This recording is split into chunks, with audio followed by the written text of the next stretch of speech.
As a kid, I remember watching football games on TV, and it was common, especially in the 90s, that you would see a sign in the crowd that featured one name and three numbers. The name was John, and the three numbers were 3, 1, and 6. Now, this was confusing to me at this time in my life. I knew nothing about the Bible, and I thought it was a sign directed at a player named John, right? That would make sense, that wore the number 316. I thought it was a big number, but anyway, I was thinking, who was this player named John that was seemingly playing in every football game?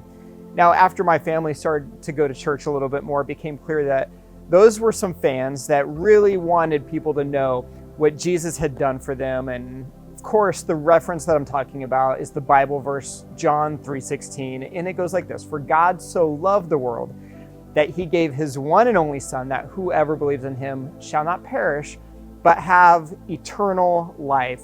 Now, all those people holding up those big signs at a football game wanted everyone to know the same thing that Jesus wanted Nicodemus and you to know, that Jesus came to this world on a mission to save, not condemn. And because of his mission, we have a chance to experience eternal life with him. Now, I try not to get too caught up thinking about heaven, the afterlife. Sometimes I think, you know what, I'll just figure it out when I get there. But here's why it could be beneficial to think about that a little bit more often. When we understand what God has said about heaven, it changes the way that we live life right now.